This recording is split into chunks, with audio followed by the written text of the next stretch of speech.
내 컴퓨터, 유튜브 강의 채널 방문을 진심으로 환영합니다. 자, 이번에 진행할 강의는 2차 정류 회로 쪽의 회로 해석입니다. 자, 우리가 전번 시간에는 스위칭 회로에 대해서 전반적으로 회로 해석 및 양부 판별법에 대해서 우리가 이미 강의를 진행했습니다. 자, 오늘 2차 정류 회로 들어가기 전에 여러분들한테 간단한 당부의 말씀을 드리고 진행하도록 하겠습니다. 자, 우리가 이제 그 수리를 입문하시는 분이나 아니면은 이제 수리를 지금 배우시는 분한테 다시 한번 당부드리고 싶은 말씀은 뭐냐면, 제 경험에 비춰서 말씀을 드리겠습니다. 보통 이제 우리가 이 수리를 하는 사람의 대부분 입장을 보면은 그 전자공학과 비전공 출신들이 굉장히 많습니다. 그러다 보니까 기초적인 어떤 그 이론이 정립이 안 돼서 굉장히 혼란을 빚는 그런 상태를 많이 가져가고 있죠.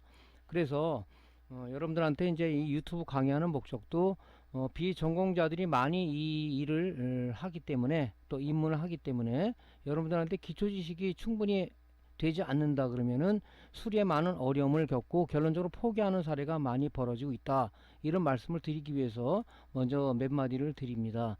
그래서 우리가 제일 기본이 되는 것은 뭐냐면, 모든 전자기기는 전자소자들로 이루어져 있는데 TR을 비롯해서 FET, 그 다음에 뭐 PWM, 저항, 콘덴서, 뭐 RLC, 수동소자와 IC, 능동소자로 이루어져 있다. 그러면 그 소자들이 무슨 역할을 하는지, 또 어떤 동작이 어떻게 문제되면 어떤 동작에 어떤 그 문제를 일으키는지, 이걸 알기 위해서는 전자소자에 대한 기본적인 개념, 그죠? 그 다음에 원리, 이런 부분들을 먼저 공부를 하셔야 되고요.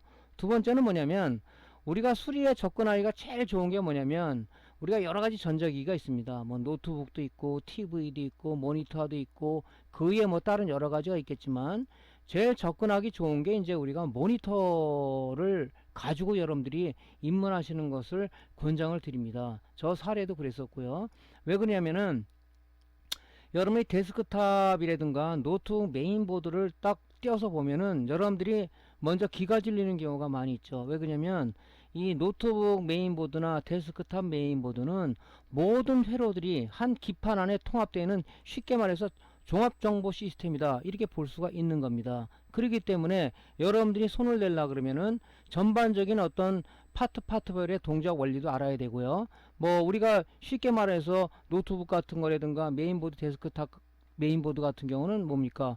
우리가 뭐 전원 공급 회로로서 부팅 회로, 리셋 회로, 무슨 뭐 바이오스 회로, 여러 가지 회로가 그 안에 다 결합되어 있기 때문에 여러분들이 배우기가 상당히 난해하다는 얘기죠. 그래서 모니터는 이제 여러분들이 많이 뜯어보셨죠? 지금 이 강의를 듣고 계신 분들도 아마 많이 접하셨을 거라고 생각이 되는데, 보통 뭐 우리가 립스보드는 우리가 SMPS 파트와 인버터 또는 드라이브 파트가 하나 통합이 되어 있는 거고, 그 다음에 AD 보드가 하나 있고요. 그 다음에 이제 뭐 OSD 보드가 있고, 액정 쪽으로 들어간다면 액정과 같이 결합되어 있는 패널 보드가 하나 있다. 그래서 조각조각 나눠져 있기 때문에 우리가 조금만 공부를 하고 여러분들이 얼마만큼 노력을 하냐에 따라서 그 어떤 그 모니터에 대한 전반적인 거를 우리가 마스터할 수가 있다, 그죠? 물론 이제 그것은 조금 앞서 서두에 말씀드린 어떤 그 이론들이 정립이 됐을 때 얘기죠. 그래서 여러분들이 공부를 할 때는 자꾸 지금 뭐 질문하시는 분이나 간혹 매장을 찾아오시는 분들 중에 보면 기본이 안 돼 있는데 뭐 그 어떤 모니터 이런 기본적인 걸 제한 다른 걸 자꾸 하려시는 분도 있어요. 물론 뭐 어떤 생계 유지를 하기 위해서 여러분들이 하는 경우도 있겠지만, 모든 일에는 단계가 있다, 이렇게 생각이 됩니다. 저 같은 경우도 뭐 혼자 독학을 많이 하는 사람이지만 보면은 이런 단계를 무시하고 했을 때 휙 지쳐버리고 재미가 없어지고 또 포기하게 되고, 이런 사태가 벌어지기 때문에 여러분들한테 지금 유튜브 강의를 하는 목적도 아마 여러분들이 포기하지 않게 어떤 그 가이드 역할을 해주는 부분이 바로 이런 부분이 아닌가 생각이 됩니다. 왜냐면 이 경험자 얘기는 무시할 수가 없거든요. 고수라고 하는 사람들은 보면 많은 경험을 한 사람들이고 많은 시행착오를 거쳐서 지금 단계까지 오지 않았나, 그런 생각도 해요. 그래서 저는 저도 이제 뭐 이쪽 계통의 일을 한 사람 입장에서 보면 참 전자기기를 설계한 사람들은 상당히 존경하는 입장입니다. 참 어떻게 저렇게 설계를 했을까? 그 사람 역시도 많은 시행착오를 거쳐서 어떤 설계의 미스를 가지고 와서 어떤 많은 어려움도 있었고, 나중에는 이제 어떤 확고한 제품이 돼서 이제 시장에 출시를 하는 그런 사람들 아니겠습니까? 근데 우리는 이제 설계자 입장보다도 수리자 입장이다 보니까 우리 이제 그런 어떤 설계자 입장의 어떤 그런 것까지는 우리가 가져갈 필요는 사실 없다, 이렇게 생각을 해요. 그래서 이 모니터 회로가 제일 기본적인 회로인데, 이 부분이 여러분들이 이제 이런 부분들을 이제 간과하고 뭐 노트북을 먼저 한다든가 그래픽 카드를 먼저 한다든가 TV를 먼저 한다든가 이럴 때는 여러분들이 포기하는 사태, 또 나름대로 흥미를 잃어가는 사태를 가져갈 수가 있다는 것을 말씀을 드립니다. 그래서 이제 우리가 지금 모니터 쪽에 얘기를 좀 많이 드리고 있죠. 모니터나 TV의 고장은 SMPS가 7-80%를 점유하고 있다. 그것만 해결되면 나머지는 여러분들이 이제 좀만 공부를 하면 되겠죠. 그래서 여러분들한테 이미 모니터 쪽에 AD보드의 원리라든가 패널보드 원리라든가 이름을 많이 말씀드렸죠. TV 쪽은 약간 틀리겠죠. TV 쪽은 이제 Tcon 보드라는 게 별도로 빼져 있는 거고, 또 SMPS가 이런 식으로 오토 방식이 아니고, TV는 전류, 대형 인치에 따라서 전류를 많이 먹히는 기기이기 때문에 우리가 이제 PFC하고 RC, 즉 공진 회로가 들어가 있다. 그 기본 베이스가 되는 게 뭐냐? 바로 모니터 쪽에 SMPS가 기본 베이스가 된다. 그래서 여러분들이 이 회로도를 가지고 지금 보통 보면은 저희 공식 카페도 보면 지금 참 제가 존경하고 싶은 분들이 많아요. 초보자 입장이지만 굉장히 열성적으로 뭔가 하려는 의지를 가지고 하는 그 자체가 너무너무 보기가 좋더라고요. 그죠? 그래서 그런 분들이 참 어떤 질문을 했을 때는 질문을 좀 아끼고 싶지가 않은데, 이미 올려진 자료에 대해서 공부도 하나도 안 하면서 그냥 빨리 배우고 싶다는 그런 급한 마음이 여러분들을 좀 망치게 하는 게 아닌가, 이런 생각도 들거든요. 그래서 이 문제는 뭐냐면은, 내가 이 전자기기 수리를 하고 싶다 그러면은 여러분들 스스로의 어떤 열정이 없으면 못해요. 열정과 투지, 끈기가 없으면 이건 할 수가 없습니다. 그래요? 그리고 성격이 급하신 분들은 이거 접근하기가 어려워요. 그래서 급하신 분들이라도 좀 차분한 마음을 먹고 좀 하셔야 되고, 이 모니터 SMPS 회로도 있지 않습니까? 5개 회로로 이루어져 있다. EMI 필터, 1차 정류 회로, 스위칭 회로, 2차 정류, 피드백 회로, 이게 구성되어 있는데, 이 회로를 여러분들이 머릿속에 익혀야 되는 거고, 이거를 출력을 해가지고 여러분들 작업台앞에다 붙여 놓으세요. 그리고 계속 이걸 보게 되면 회로가 눈에 보입니다. 그리고 또 하나 해야 될 게 뭐냐면, 여러분들 이제 립스보드 실물 있죠? 항상 보면 여러분들이 고장난 거 갖고 자꾸 공부를 하시려고 그러는데, 그건 실패 요인이 될 수가 있어요. 정상 동작되는 걸 갖고 가야 우리가 파형이라든가 전압에 대한 나름대로의 빅데이터가 여러분들 머릿속에 쌓이는 겁니다. 그게 뭐냐? 수리의 기초가 되는 거다, 이거죠. 그죠? 그래서 여러분들이 이제 이 회로를 익히면, 이 회로를 가지고 여러분들 립스보드에 보면 뒤에 이제 우리가 단면 기판을 쓰기 때문에 뒷면에 회로가 있죠. 그 회로를 한번 이렇게 쭉 따라가 보세요. 제가 요령을 가르쳐 드렸죠. 여러분들은 이제 우리 문구점에 가면 네임펜, 유성펜이라고 그러죠. 빨강, 파랑, 초록 이렇게 있는데 3가지 색깔을 해가지고 여러분들이 지워지지 않으니까 그 뒷면 회로에다 패턴에 대해 따라하면서 그리세요. 그 방법을 알려드렸죠. 그래서 여러분들이 익혀야 되는 거지, 아무리 좋은 선생이 있다든가 좋은 여러분들한테 가이드가 있더라도 여러분이 노력하면 여러분이 거기가 되지를 않습니다. 그죠? 그래서 이가 궁금한 내용이 있다면은 우리 공식 카페 이 강의를 보시는 분들 들어가면은 참 우리는 이제 초보 입문자를 위주로 해서 주로 이제 강의를 하고 카페를 이제 우리가 이제 안에서 논의를 하고 그러는데, 굉장히 활발한 논의와 그 사람들의 입장을 한번 여러분들이 들여다볼 필요도 있다, 이렇게 생각을 하거든요. 그래서 이 회로를 여러분들한테 머릿속에 좀 익히기를 당부를 드립니다. 그러면 따라가다 보면 부품이 있는 게 있고 없는 게 있어요. 그거는 뭐냐면, 그 SMPS를 설계한 사람이 설계자의 의도에 따라서 이 부품은 좀 들어가면은, 그죠? 들어가면 더 좋겠다. 이 부품 빼도 문제가 없겠다. 그 사람의 생각 따위 차이가 있는 거죠. 사람마다 똑같을 수가 없지 않습니까? 그러니까 그게 빠질 수가 있고 그 내용이 들어갈 수도 있어요. 그래서 빠진 것은 보면 우리가 구리선, 점퍼라고 그러죠. 점퍼선으로 연결된 것은 없어도 무방하다 하는 것도 있고, 들어가 있는 것들은 뭐냐면 뭐 제조원가가 좀 높더라도 그 부분을 넣어서 좀 더 보완을 했다. 그럼 단가가 좀 높겠죠. 그런 거라고 생각하면 되고, 아 이건 왜 뒤에 이 제품은 없을까? 이렇게 하게 되면 우리는 설계자 입장이 될 수밖에 없다 하는 얘기입니다. 자, 그래서 요 내용을 가지고 가면서 우리가 지금 쭉 설명에 들어갔죠. EMI 필터는 뭐 하는 역할을 하고, 1차 정류는 왜 1차 정류를 하고, 스위칭을 왜 하는가. 오늘 이제 2차 정류 요 부분을 우리가 들어갈 지금 단계죠. 2차 정류는 어떻게 해서 동작이 이루어지는가. 그 다음에 이제 우리가 피드백까지 하고, 그 다음에 이제 우리가 인버터 파트나 드라이버 파트로 넘어갈 거죠. 자, 그래서 먼저 여러분들이 요 SMPS라는, 물론 모니터 SMPS는 오토 방식을 채택하고 있다. 220V 인가하면은 막바로 2차 측으로다가 12V, 5V가 출력되는 방식을 구현하고 있다. 그래서 요 부분을 여러분들이 좀 머릿속에 익혀주시길 당부하고요. 지금 사실은 요 지금 모니터 회로도는 우수에만 보게끔 제가 일단은 해놨는데, 오늘부로 제가 그 딴 쪽에다 옮겨 놓을 테니까 요 회로 내용을 받아서 출력을 하세요. 출력을 해. 이 눈으로 보면 또 눈이 좋은 사람 있고 나쁜 사람 있지 않습니까? 뽑아 가지고 여러분들이 앞에 붙여 놓고 이 회로를 좀 뚝 따라가면서 익히기를 당부를 드립니다. 그 상황에서 여러분들이 이제 우리가 이제 실지 고장난 걸 갖고 자꾸 해야지. 그래서 이걸 갖고 여러분들이 빨리 익히고 숙련하고 숙달하는 것이 중요하다. 그죠? 특히 노트북 수리를 하려는 사람들은 뭐냐면, 물론 이걸 공부를 기본으로 했다 그러면 노트북에 손대는 사람들은 BGA 리역 작업에 대한 연습을 많이 하길 바랍니다. 왜냐면 노트북 같은 경우는 칩셋들의 어떤 냉납이라든가 이런 쇼트들이 많아요. 그럼 결론적으로 걔를 갖다가 제거를 해서 우리가 리볼링을 해서 다시 어떤 그 리역 작업을 해줘야 되는데, 물론 뭐 그걸 하기 위해서는 리역, 그죠? BG 리역 장비가 필요하겠죠. 그래서 그걸 하기 위해서는 여러분들이 뭐냐면 어떤 노트북 고장난 걸 갖다 하기에는 좀 어렵죠. 여러분들이 이제 그래픽 카드 있잖아요. 고장난 거, 그걸 많이 고장난 걸 사시든가 주변에 있는 사람한테 좀 얻으세요. 거기에 BJ 칩셋이 있지 않습니까? 그걸 가지고 떼었다 붙였다 리볼링했다 붙였다, 고장난 걸 하는 것이 중요하겠죠. 그죠?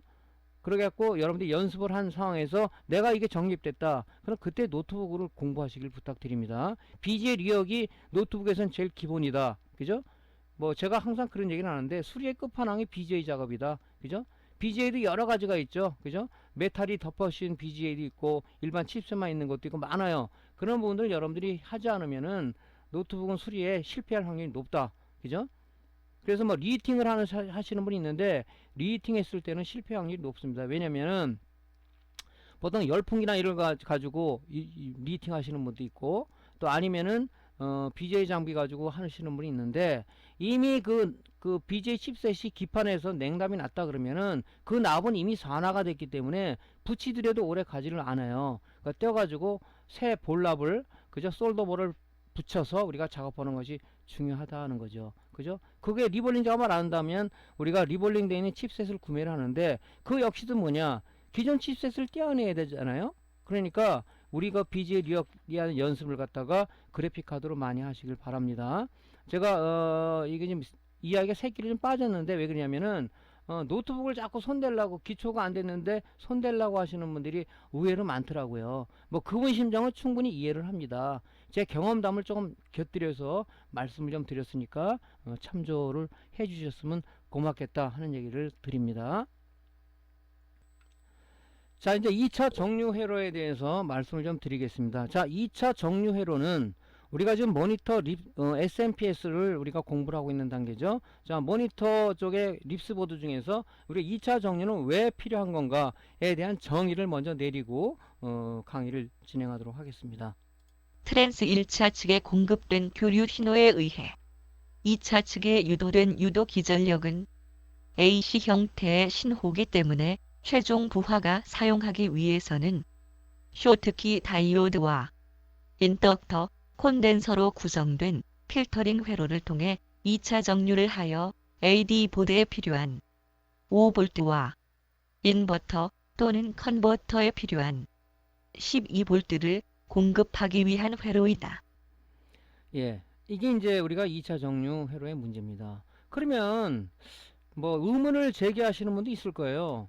아니 여기서 브리지다의 대kon을 통해서 그죠? 간단하게 하면 되지 왜 여기서 또 스위칭을 해가지고 또 여기다 2차 정류를 왜 하냐 이게 번거롭게.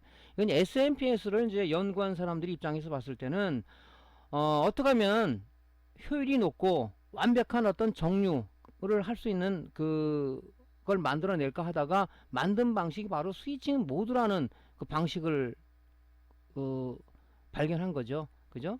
그래서 일단 스위칭해서 DC를 AC화해서 그 다음에 다시 정류를 하다 보니까 정류 효율이 높더라. 그래서 나온 방식이 옛날에는 우리가 여러분들이 많이 썼던 아답터 그죠? 뭐 면도기에 쓰거나 뭐 아니면 뭐 이런 뭐 조그만 뭐 어떤 전자기에 썼던 것들은 전부 다 리니어 방식이죠. 그죠? 220V가 들어가서 거기는 이제 이런 트랜스가 하나 들어가는데 걔는 다운 트랜스죠. 220V를 어떤 그 2차 측의 건선을 조금 감아서 걔가 필요한 5V, 12V를 만들기 위해서 강압용이죠. 그죠? 강압용 트랜스가 있고 그 강압용 트랜스 2차단에다가 브리지 다이오드와 콘덴서만 연결해서 출력을 했었어요. 전기 면도기 같은 경우는 완벽한 직류가 아니더라도 동작을 하죠. 그죠? 그래서 그렇게 썼는데 그렇게 하다 보니까 정류 효율이 너무 떨어지더라. 이것을 정밀한 기기에 쓰기 위해서는 리니어 방식은 안 되겠다 해서 연구해낸 방식이 SMPS라는 이런 그 스위칭 모드의 전원 공급 장치가 출시가 된 거죠. 그래서 우리가 물론 에디슨처럼 많은 궁금한 사람이 있을 거예요. 그죠? 아, 이거 굳이 이럴 필요가 뭐 있나. 근데 이거를 만들어내서 전 세계에 지금 사용하고 있는 거고 쓰다 보니까 좋기 때문에 쓰는 거 아닙니까? 거기에 대해서 우리가 이의를 제기하면 스트레스 받는 거니까 괜히 쓸데없는데 우리가 신경 쓰지 말고 이 방식을 따라서 우리가 나름대로 익히면 되는 거죠. 그죠? 자, 그래서 자, 이 2차 정리는 뭐냐면 자, 우리가 여기에서 보면 EMI 필터를 거쳐서 1차 정류를 해서 스위칭 단계까지 왔는데 왜 그러냐면은 요 지금 2차 정류하기 전에 나온 요 연결된 부분은 바로 이 트랜스 2차단하고 연결되어 있는 겁니다. 그럼 트랜스는 뭐라 그랬죠? 트랜스 소자를 공부한 사람들이 이제 그 바로 답이 나오겠죠? 트랜스는 바로 어떤 변하는 전기를 우리가 1차 측에 가해 줬을 때 트랜스의 상호 인덕턴스, 즉 상호 유도라는 말도 많이 씁니다. 그래서 2차 측의 유도 기전력이 발생되는 원리를 이용한 것이 바로 트랜스포머를 약자로 트랜스 하죠. 트랜스의 원리입니다. 그러다 보니까 여기서 스위칭을 하는 거죠.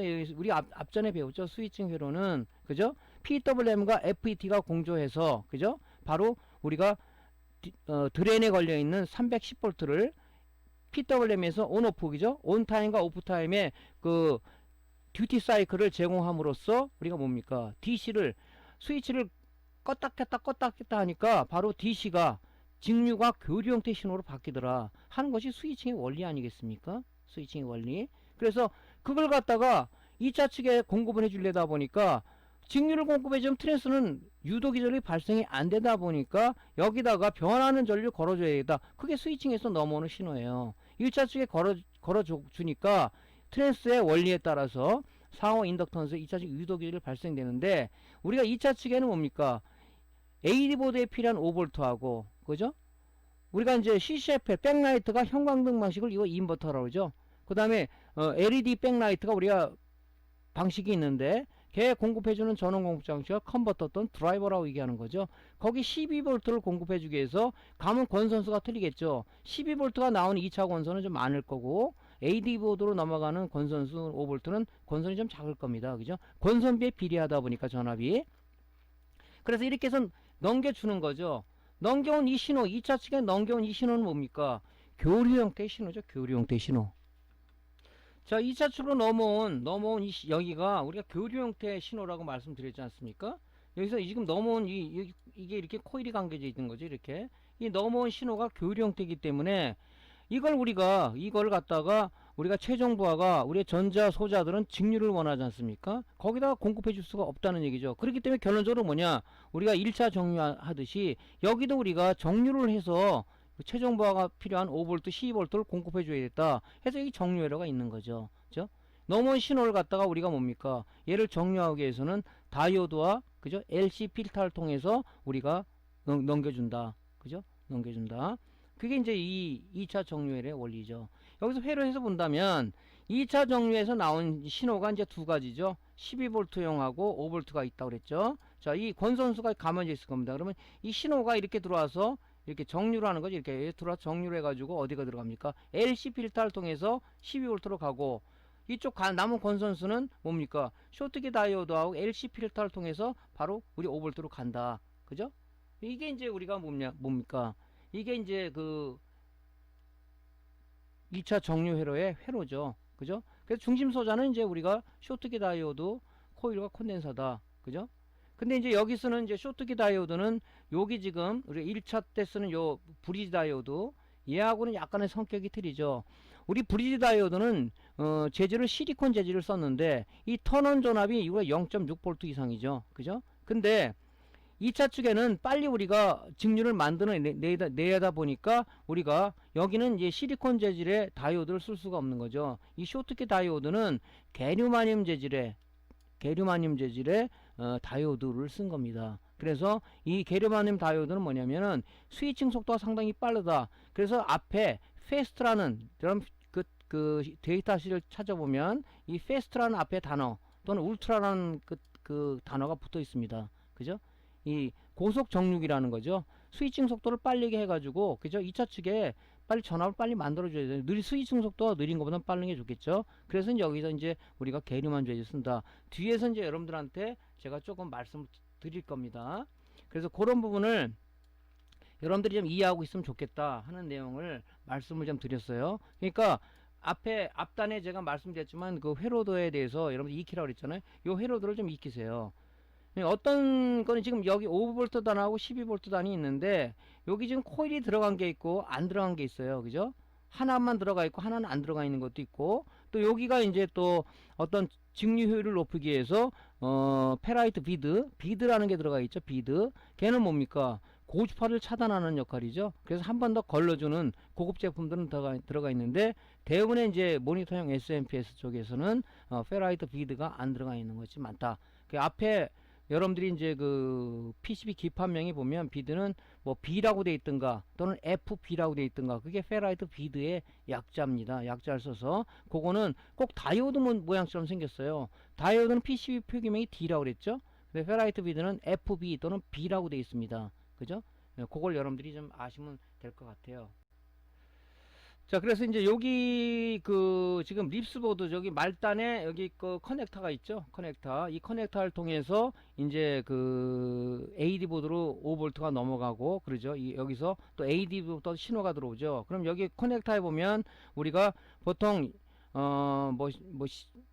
지금 여기 9핀으로 되어 있는데 그죠? 핀의 수가 좀 작을 수도 있고 많을 수도 있어요. 이게 보통 보면 우리가 12V 라인 그라운드 항상 플러스가 있으면 마이너스가 있어야 되니까 그라운드 단자가 있을 거고, 또 5V가 넘어가는 그 5V 단자가 있을 거고, 그 다음에 AD 보드로부터 신호가 넘어오는 게 있죠. 그죠? 뭐겠어요 여러분들? AD 보드로부터 신호가 넘어와야 되죠. 자, 여기 SMPS 파트는 이 파트는 그죠? 뭡니까? 전기만 꽂으면은 여기 들어간 스위칭부의 PWM은 오토 방식으로 바로 펄스 발진 온오프 신호를 바로 줍니다. 근데 여기 인버터 쪽에 있는 이 PWM 여기 지금 PWM이죠. PWM 여러 형태가 있지만 딥 타입이죠. 예, 이 PWM에 전기 VC가 공급되더라 이런 동작을 안 합니다. 여러분들 파워 버튼을 누르지 않으면 모니터의 OSD 버튼 중에서 파워 버튼 누르지 않으면은 백라이트가 안 켜지죠. 그죠? 얘는 전기가 나오죠. 5V, 12V가. 근데 백라이트 안 켜지. 왜냐면 인버터 또는 드라이버에 있는 PWM은 이 SMPS에 있는 그 PWM처럼 막바로 동작하는 게 아니라 한 가지 신호가 더 우리가 액션을 취해줘야 돼요. 그게 어디 오냐? AD 보드로 넘어왔던 온오프 시그널과 디밍, 즉 브라이트니스라는 그런 신호가 넘어오는 겁니다. 이쪽으로 넘어와서 즉 이네이블 신호가 우리가 파워 버튼을 눌렀을 때 그 신호는 어디로 간다고 했습니까? AD 보드를 공부한 사람은 이제 알겠죠. 우리 기본 강의에서 그게 MCU로 들어가서 MCU 내에 있는 폼웨어, 즉 운영체제가 연산을 해서 그 온오프 시그널을 바로 여기 단자, 이 온오프 단자 또는 이네이블 단자로 되어 있는데 얘를 통해서 쭉 와서 여기 이네이블 단자에 줬을 때 야 PWM 발진하라는 명령을 받았다. 에? 우리 군대 가면 소대장이 돌격 앞으로 해 가잖아요. 뭐 이미 안 가잖아요. 그랑 똑같습니다. 그죠? 돌격 앞으로 명령을 내렸기 때문에 얘가 발진을 해서 여기 FET 드레인에 대기하고 있는 12V를 스위칭해서 바로 트랜스 1차 측에 넘겨주는 거죠. 그죠? 그 원리는 여기하고 이 스위칭 보고 같죠.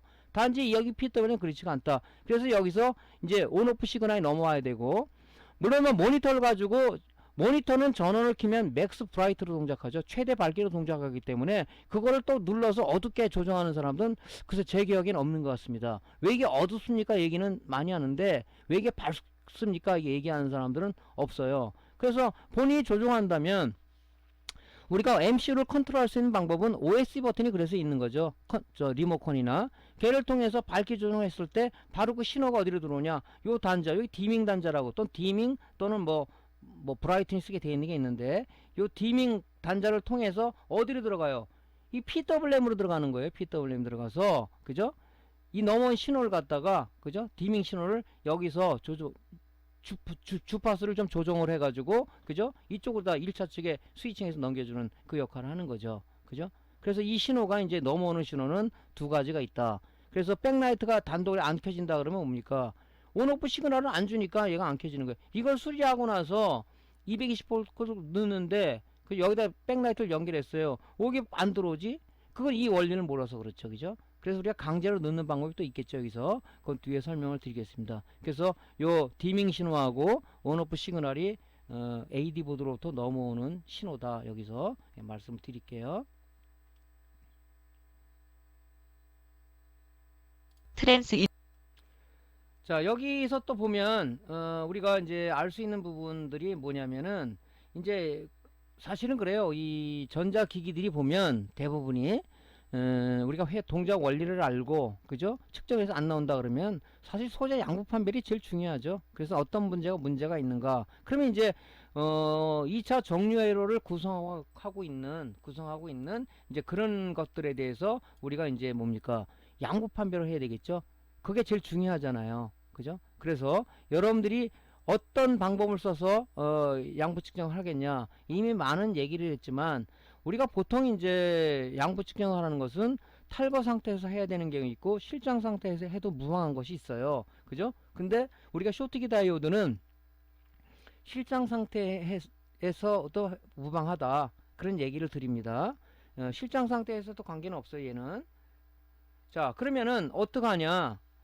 자, 우리가 조금 전에 그 게류마늄 재질의 쇼트키 다이오드를 얘기했는데 이 스위칭 속도가 빠르다고 그랬죠. 그래서 앞에 패스트나 울트라가 붙는다고 그랬죠. 데이터 시트를 보면. 왜 그러냐면은 쇼트키 다이오드는 우리가 그 브리지 다이오드, 실리콘 재질의 다이오드하고의 어떤 특성이 많이 틀립니다. 스위칭 속도가 좀 느려요. 일반 그 브리지 다이오드는. 자, 우리가 좌표를 그려봤을 때 브리지 다이오드는 온 타임에서 이렇게 왔다가, 그죠? 오프 타임에서는 이 역방향으로 전류가 이렇게 흐르는 요 상태가 생기고 다시 또 온 타임으로 간단 말이죠. 파형이 요 밑으로 흐르는 요걸 갖다 뭐냐면 역회복 시간, 즉 영어로는 리커버리 타임이라고 보통 리버스 리커버리 타임이라고 얘기를 합니다. 그죠? 요게 있기 때문에 2차 측에는 빨리 우리가 전기를 만들어서 최종보에 줘야 되기 때문에 스위칭 속도가 느리면 안 되겠죠. 그래서 우리가 지금 이 말하는 쇼트키 다이오드는 게르마늄 재질의 우리가 다이오드다. 그래서 우리가 브리지 다이오드의 턴온처럼 0.6V 이상을 가해줘야, 그죠?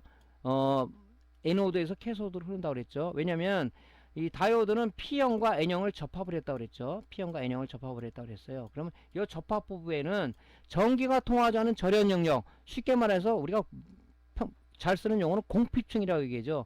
이 공핍층을 통과하기 위해서는 실리콘 재질의 우리가 다이오드는 0.6V 이상을 가해줘야 에노드에서 캐소드로 전기가 흐른다 하는 원리를 가지고 있는 거죠.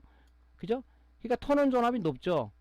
근데 게르마늄 재질은 우리가 스위칭 속도를 빨리게 해서 게르마늄 재질을 썼다고 그러는데 그건 좀 약간 틀립니다.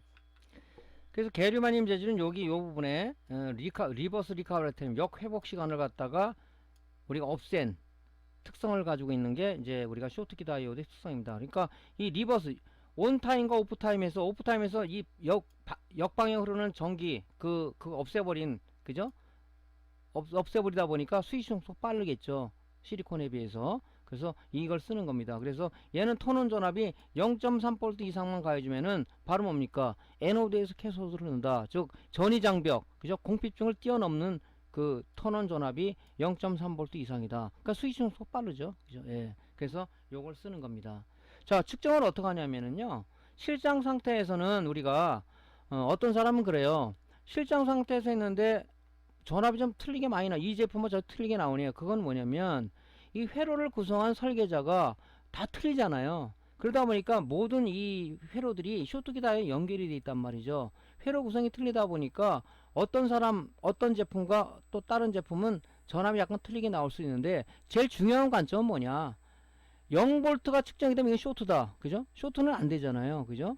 그래서 우리가 0.1V 이상이 측정되면 정상이라고 우리가 보는 거죠. 그죠? 지금 이 정상 동작되는 거죠. 0.13V 이 정상이라고 봐야 되는 거죠. 이게 0.0V가 나왔다. 다이오드 모드에서 이 리드봉 두 개를 쇼트를 시켰을 때 바로 0V가 측정이 돼요. 도선이라는 뜻이죠. 도선. 그럼 0V가 측정됐다는 것은 뭡니까? 결론적으로 쇼트기 다이오의 역할을 갖다 줘버린 거죠. 그죠? PN 접합을 시켜놨는데 P형과 N형을 갖다 접합을 시켜놨습니다. 이렇게. 얘는 반도체죠. 그죠? 이 반도체는 무시하고 도체로 돼버렸다는 얘기죠. 그건 안 되겠죠. 자, 그래서 제품마다 이 실장 상태에서는 전압이 틀릴 수가 있다 하는 것을 참조를 하시면 되고, 자, 0.0V가 나왔다. 그건 쇼트다 하는 얘기죠. 얘를 무시한 거니까. 그래서 이렇게 보면 되고, 이 쇼트기 다이오드 실물을 보면요. 요렇게 다이오드 모양을, 이게 지금 싱글 다이오드가 두 개를 결합해 놓은 거죠. 그죠? 이게.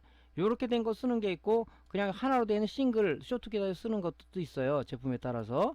요런 형태를 가지고 있는 게 요렇게 형태 가지고 있는 게 있다. 그냥 그걸 아시면 되고, 우리가 이제 요렇게 되는 형태는 표기명이 여기 마킹되어 있는 게 요렇게 표시되어 있는 게 있을 수가 있고요. 어떤 거는 여기 지금 교류 형태 표시, 요렇게 지렁이 표시가 양쪽에 되어 있고, 가운데 플러스 되어 있는 게 있어요. 이 얘기는 뭐냐면, 1번, 3번 후 교류 형태 신호가 들어가서 2번으로 정류해서 직류가 나온다. 그런 뜻입니다. 그죠? 그러면 등가 회로를 잠깐 보신다면 이 등가 회로가 이렇게 생겼다고 봅니다. 자, 우리가 다이오드 두 개를 마이너스를 공통으로, 즉 캐소드를 공통으로 단자를 뽑아놓은 것이 2번. 그죠? 2번 단자다. 그죠?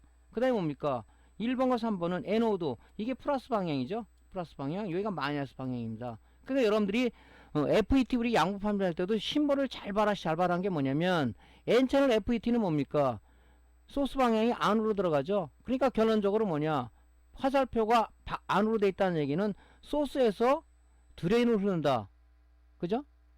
그렇게 얘기를 한 거잖아요. 그러니까 소스에서 드레인을 흐른다는 얘기는 소스가 플러스고, 그죠? 드레인이 마이너스죠. 전기는 플러스에서 마이너스로 흐르다 보니까 얘도 마찬가지죠. 측정할 때 이 심벌을 여러분들이 머릿속에 있으면 측정할 때 어려움이 없죠. 그러니까 가운데가 마이너스 공통이란 말이죠. 그죠? 그러니까 쇼트기 다이오드 2번에다가 이 디지털 테스트의 다이오드 모드로 설정하고요.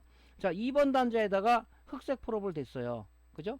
양쪽이 뭡니까? 에노드죠? 적색 프로브를 양쪽에다 한 번씩 1번 한 번 대고 2번 한 번 댔을 때 0.1V 이상이 나오면 정상이다. 실장 상태에서는. 요거 값은 뭡니까? 값은 제품에 따라서 틀리게 나올 수 있다. 왜냐면 설계자들이 설계를 어떻게 해놨냐, 그죠? 회로를 어떻게 구성했다 틀리니까 거기에 대해서 여러분들이 너무 스트레스 받지는 마십시오. 근데 중요한 게 뭐냐면, 우리가 이 탈거를 했는데 탈거에서 이상하게 나온다. 그거는 이제 문제를 삼아야 되겠지만, 모든 회로가 결합이 되어 있다 보니까, 그죠?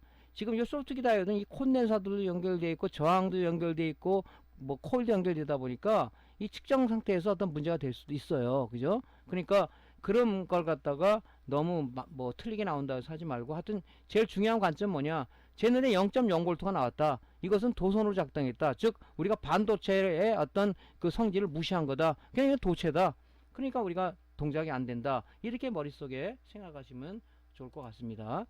그래서 항상 우리가 실장 상태에서 우리가 이 양부 판별할 때는 전원을 인가하면 안 되겠죠. 전원을 인가하시면 안 됩니다. 전원을 항상 빼고 나서 우리가 양부 판별해야 되겠죠. 전압이나 파형 측정할 때는 당연히 220V가 인가가 돼야 되겠죠. 뭐가 들어가서 전압이 나오고 파형이 나오는 거니까, 에너지 공급이 안 된다면 전압이 공급되고 뭐 전압이 측정되고 파형이 측정되겠습니까? 안 되잖아요. 그죠? 그러니까 여러분들이 이제 그걸 잘 봐야 된다.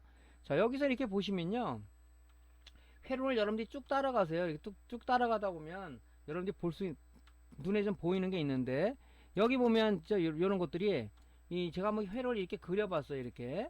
그러면 2차 측으로 넘어온 이게 하나의 건선수가 가만히 있을 거고, 이 12V 라인이 있을 게 건선수가 가만히 있을 거예요. 그러면 여기 지금 가운데 두 개는 쇼트키 다이오드가 다리가 3개 나와 있다고 그랬죠. 1번, 3번으로 교류가 들어가는 겁니다. 2번으로 통해서 나와서 이 콘덴사를 거치고 코일을 거쳐서 5V 라인이 들어가는 거고요. 또 12V 라인은 우리가 교류 신호가 1번, 3번으로 들어가서 2번으로 정주해서 이 콘덴사를 통해서 코일을 통해서 12V 라인으로 들어가는 겁니다. 근데 여기는 지금 뭡니까? 다른 제품은 이 12V 라인에도 코일을 거치게 되어 있는데 지금 12V 단에 코일이 빠져 있는 것도 있어요. 이게 그죠? 그런 제품도 있어요. 그거는 뭐 제조 원가를 낮추기 위해서 그런 건지 몰라도 이게 빠져 있다 그래서 하지 말고 분명히 그건 아마 그 제가 볼 때 점퍼로 연결되어 있을 겁니다. 그런 것들도 있어요. 이게 아예 없는 것들도 있을 거고. 근데 대부분이 다 이 코일이 앞단에 있습니다. 이게. 예, 그렇게 해서 보시면 되고, 여기도 신호는 뭡니까? 이 신호는 AD 보드로부터 공급되는 신호라고 그랬죠. 이게 이쪽에 들어가는 게 즉 온오프 시그널하고 디밍 신호가 들어가서 우리가 그 인버터나 드라이버 파트 쪽에 우리가 그 펄스 발진 듀티 사이클을 조정해 준다. 그죠? 이 디밍 신호 같은 거는 듀티 사이클을 조정해 주는 거고, 온오프 시그널은 PWM의 동작 신호를 주는 거다. 펄스 발진 신호를 주는 거다. 그래서 그 신호를 받아가도 동작을 한다. 그렇게 얘기를 드렸습니다. 자, 그래서 회로를 지금 제가 여기다 지금 보시면 그려놨어요. 이렇게. 여러분들도 회로를 이렇게 쭉 따라가면서 그려보세요. 그 아까 그 초기에 제가 설명드릴 때 그 SMP에서 회로들을 말씀드렸죠. 걔를 통해서 이렇게 네임펜을 그려가 보세요. 이게 제가 여러분들 위해서 한번 그려본 거예요. 그래서 설명이 좀 안 될까 해서 이렇게 해서 여기 이제 코일을 거쳤죠. 이렇게 코일, 여기도 코일 거쳤죠. 그러니까 여러분들이 이렇게 잘 보고 그려보면은 사실 어려울 건 없습니다. 그죠? 만약에 이게 젠데 쇼트로 나와 그러면 이걸 탈거하니까 정상으로 측정이 돼. 탈거하니까. 근데 붙여서는 쇼트가 나와. 그건 어떤 회로에 연결된 문제가 됐을 수가 있다. 이렇게 보는 거죠. 그죠? 그러니까 그 회로를 잘 따라가서 보는 습관도 들여야 된단 말이죠. 그죠? 이게 중요하니까 그렇게 해서 여러분들이 좀 잘 체크를 하기 바랍니다. 자, 그러면 우리가 회로가 의심가서 탈거했을 때는 뭡니까? 이에 지금 게르마늄 재질의 쇼트키 다이오드는 뭡니까? 턴온 전압이 0.3V다. 즉 전위 장부익을 통과하기 위해서는 0.3V가 필요하다 그랬죠. 0.3V가 나와야죠. 그죠? 양품이면 측정 방법은 마찬가지잖아요. 그죠? 1번, 2번, 3번인데 이 공통 단자가 2번이라 했죠. 여기다가 다이오드 모드로 놓고 여기 공통 단자 2번에다가 흑색 프로브를 대고 양단에다 적색 프로브를 댔을 때 0.3V 이상이 나오면 정상이다. 얘도 정상이라 반올림 해야 되겠죠? 정상이라 봐야 돼요. 이 테스터의 어떤 정밀도에 따라서 틀리는 거니까. 다른 테스터 0.3V 이상이 나오더라고요. 자, 이 테스터를 요번에 새로 구입한 건데 조금의 소용이라서 갖고 다니기 좋게. 이건 좀 정밀도가 약간 좀 떨어지는 것 같습니다. 그래서 그렇게 쟀을 때 나와야 된다. 예를 들어서 또 초보자들은 이걸 재니까 이게 에노드에서 캐소드밖에 정방향밖에 안 흐르죠. 이게 저 다이오드는 정방에서 0.0V 쇼트가 났는데 또 역방향으로도 재시는 분이 있어요. 그거는 시간 낭비죠. 정방에 쇼트 났다면 역방향도 마찬가지죠. 그죠? 그러니까 여러분들이 항상 정방에 쇼트 났다 그러면 역방향에 잴 이유는 없다. 재는 건 이렇게 해요. 그래서 0.3V 정방향에서 나오면 정상이고 역방향으로 했을 때는 그죠? 항상 이 캐소드에서 에노드에서 캐소드 전기가 흐르죠. 플러스에서 마이너스 흐르니까 마이너스에 플러스 흐른다는 것은 역방향이잖아요. 다이오드는 역방향에서는 전기가 흐를 수 없게 한 게 바로 다이오드 특성이다. 역방에서 전압 측정되면 안 되겠죠. 그죠? 예. 그래서 이렇게 측정하시면 됩니다. 그죠? 이건 어려울 것도 하나도 없잖아요. 그죠? 그러니까 요 측정할 때, 탈거 측정할 때는 여러분들한테 브레드보드 이용하는 거, 빵판이라고 그러죠? 거기다 이제 여기다가 양면 테이프를 붙여서 하면은 흔들리지 않고 좋은데 책상에다 놓고 하면 이게 튀어버려요. 그죠? 조그만 거, TR 같은 거라든 가는 거는. 그래서 요렇게 놓고 측정하시면 편합니다. 그래서 빵판 조그만 거 소형도 팔아요. 그거를 이제 여러분들이 이제 탈거해서 양부 측정하는 하나의 그 지그를 사용하시면 좋을 것 같습니다. 물론 여기다가 이건 이제 리드 타입이니까 핀을 꽂고 여기다 측정해도 되겠죠. 회로에다가. 근데 이렇게 하는 게 좀 더 편해요. 그래서 여기다 양면 테이프를 하나 붙여놓고 측정하면은 아주 흔들림 없이 우리가 안정적인 측정을 할 수가 있습니다. 그죠? 자, 이걸 권장을 드리고요. 자, 우리가 2차 측에서는 쇼트키 다이오드는 우리가 이제 그 전번에 제가 말씀을 좀 드렸는데 보통 이제 두 가지가 있죠. TO220 타입이 있고요. 그죠? TO220 F 타입이 있다고 그랬어요. 요거는 가능한 쓰지 마세요. 철판 타입이죠. 여기가 이제 그 이 철판으로 되어 있기 때문에 절연지를 여기다 끼워야 된단 말이에요. 절연지를. 그죠? 절연지를 끼워야 되는 불편함이 있다. 그죠? 그래서 우리가 대부분이 이제 우리가 SMPS는 F 몰드 타입이라고 그러죠. 이 플라스틱 타입으로 그죠? 이 방열판이 이 세라믹으로 된 그죠? 이 부도 처리된 이걸 많이 쓰죠. 그죠? 그래서 요 F 타입 주문할 때는 F가 이제 몰드 타입이라는 뜻이죠. 그래서 주문할 때 220F 타입으로 주세요. 이게 얘기를 해야지. 그렇지 않으면 이 철판 타입으로 오는 경우도 있단 말이죠. 그럼 절연지라는 걸 반드시 사가지고 방열판에 절연지를 결합해서 우리가 얘를 나사로 줘야 된다. 근데 이거는 나사 절연지가 필요 없죠. 그죠? 그래 그렇게 구입하시면 돼요. 자, 양부 측정했을 때 0.3V, 0.15 뭐 전압이 좀 낮게 측정이 된다 그러면 걔는 진행성 불량이죠. 예, 진행성 불량. 여러분들이 항상 그 생각을 좀 하셔요. 어떤 이 부품을 갖다 내가 5년 전에 그죠 많이 사다 놨어요.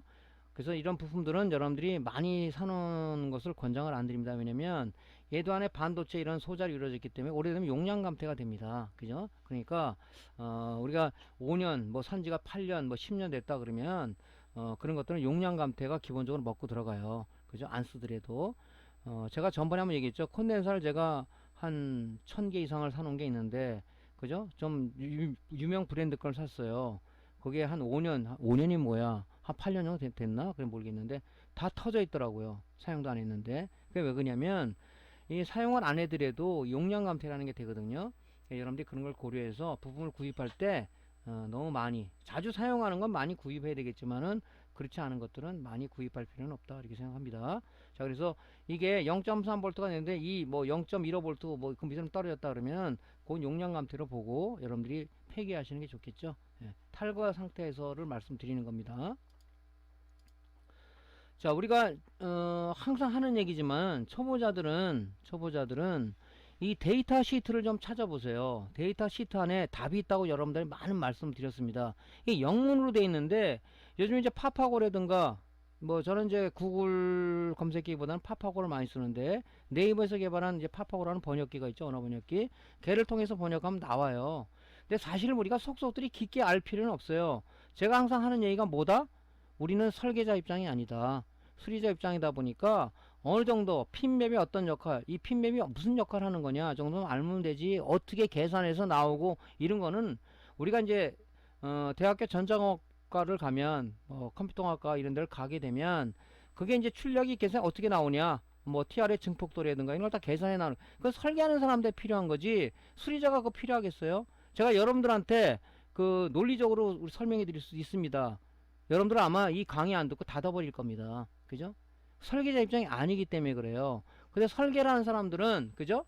그 공식을 좀 알고 유도를 해내는 것도 중요하겠죠. 계산하기 위해서. 근데 우리는 그런 입장 아닌데 특히 이제 우리가 입문하시는 분이나 이제 수리를 배우려 하시는 분들은 이 데이터 시트를 안 보려고 하는데 큰 문제가 있습니다. 그죠?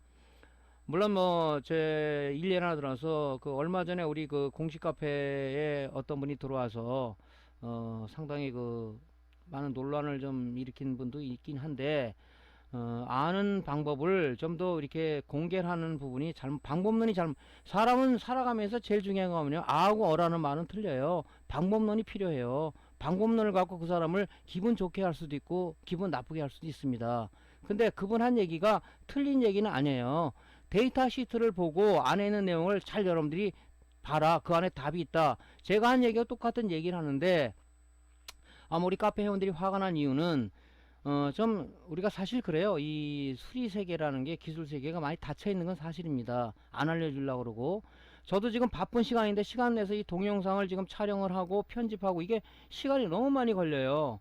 그래서 어떤 때는 참 포기하고 싶은 마음도 있는데 또 우리 구독자리나 우리 카페 우리 그 동호회 회원들을 위해서 참 조금이라도 내가 알려드려야 되겠다, 가이드 역할 하자, 그런 마음에서 지금 하고 있는 거거든요. 이게 쉬운 작업이 아니에요. 누구한테 이렇게 만들어서 자료를 만들어서 이걸 하고 이걸 알려준다는 자체는 이 굉장히 이 투지가 없고 그죠? 어떤 나름대로 자기 그 머릿속에 그런 이념이 제대로 박히지 않으면 못합니다. 이거는 그죠?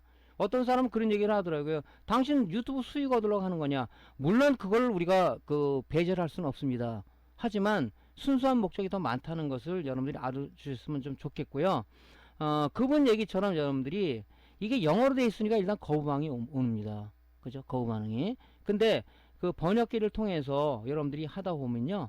이게 눈에 들어옵니다. 근데 너무 상세하게 하라고 얘기하고 싶지는 않아요. 네, 여러분들이 이제 그런 데이터 시트를 찾아보는 습관을 좀 들이시는 게 좋다 하는 제가 교육, 하는 첫날부터 말씀을 많이 드렸을 거예요. 그죠? 그 데이터 시트를 보면 됩니다. 왜 보냐 그러냐면 특히 이제 초보자들은 이게 쇼트로 나왔어요. 그죠? MBR 10150이라는 거죠. 그죠?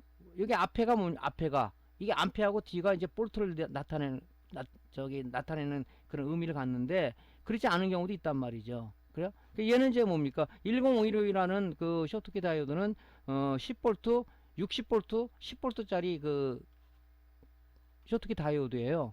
근데 이거를 갖다가 이제 그 잘 모르시는 분은 뭐 아무거나 갖다 가시는 분도 있어요.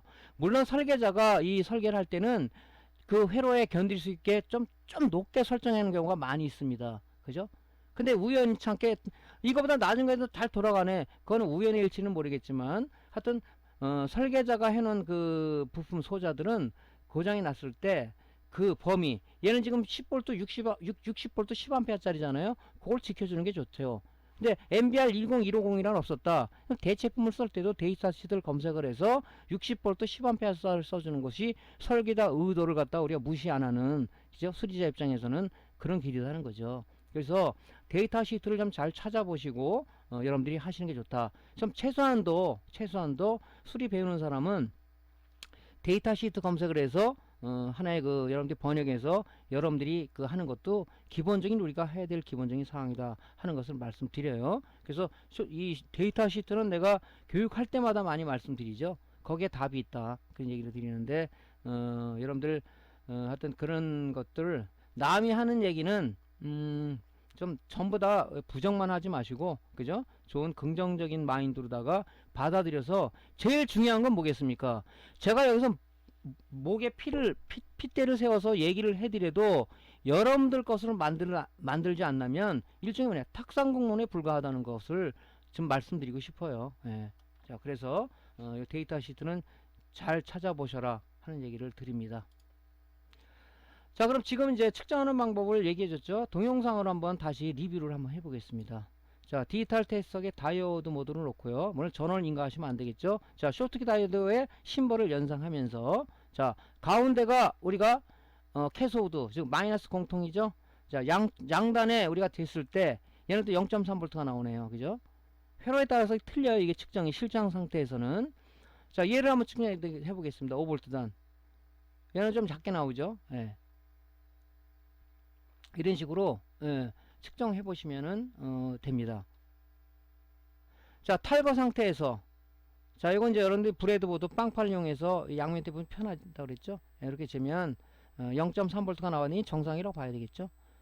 제가 이거 사놓은 지가 한 4년 된 것 같습니다. 조금 용량 감퇴가 된 것 같긴 해요. 근데 모르겠어요. 이게 제조사가 여러 개 있다 보니까, 물론 제조사도 뭐 어떤 재질을 써서 얼마나 좋게 만드는지는 그건까지는 잘 모르겠어요. 제조 공정을 잘 모르다 보니까 여러분 섣불하게 말씀드릴 수는 없지만 하여튼 용량 감퇴는 돼요. 오래되다 보면. 자, 이렇게 해서 하면 됩니다. 요거 여러분들이 못하시는 사람 없겠죠. 예, 실장 상태에서 이 떼기가 또 귀찮잖아요. 나사도 풀르고, 그죠?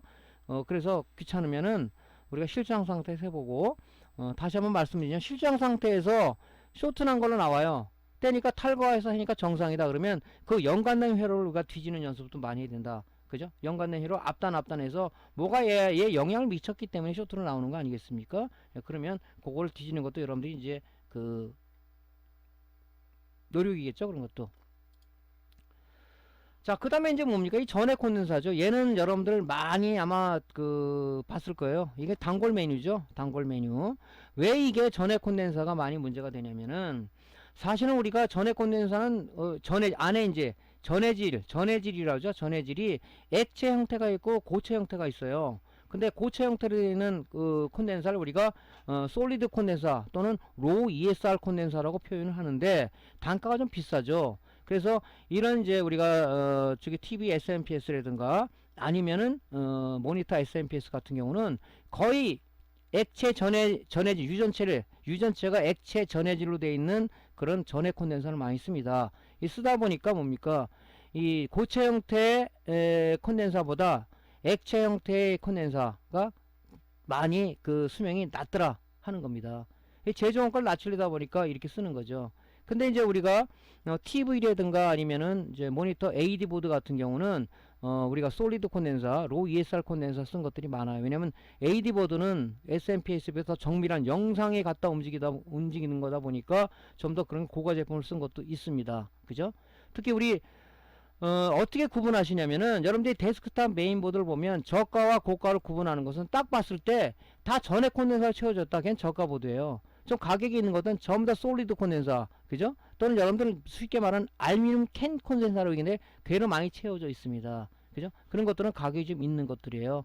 쉽게 구분할 수 있는 방법은 그거죠. 또 모니터도 고가냐 저가냐, 아답터가 들어간 좀 약간 저가 형식이고 SMPS 220V가 바로 들어가는 립스보드 타입은 약간 좀 가격이 있는 것들이죠. 그렇게 구분하라고 그랬죠. 뭐 100% 정답이지 않을 수도 있겠지만 말이죠. 자, 이게 단골 메뉴예요. 그러다 보니까 3년 이상 정도 되면은 얘가 용량 감퇴가 되죠. 제가 조금 전에 말씀드렸죠. 사용을 안 한 콘덴서도 몇 년 지나가니까 이 터져버리더라. 그죠? 그런 건데 하물며 사용을 한 이런 그 기계들이, 그죠?